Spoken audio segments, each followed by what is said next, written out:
Exactly how many ships have been wrecked on the Manacles is not yet known. Some say 1,000, others say 3,000. But what we do know just by looking around this graveyard is that hundreds of people have drowned on those treacherous rocks. At one point I thought we were going to get stranded over there, the waves are so big. But you just sort of got on with it, it was great. So Sam, you must see so much of the seabed when you're going out there and doing your free diving.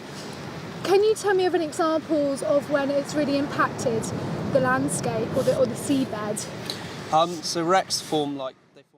And I think Wesley is quite a prominent character, isn't he? Like as we look around, just the sitting room, but around the museum as well, there are lots of objects and items within the collection that very much sort of host his face, his visage, the iconography of him. Yeah. And so do you have quite a few authentic objects in the Wesleyana collection?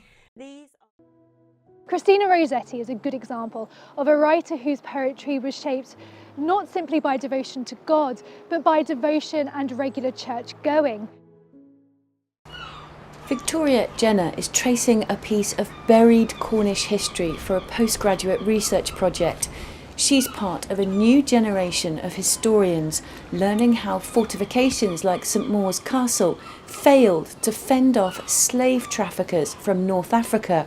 What I've been finding out is that from 1609 to 1617, when it really first becomes introduced, Barbary piracy becomes introduced into the Cornish coastline as a threat for the people, and they are pillaging, trafficking people.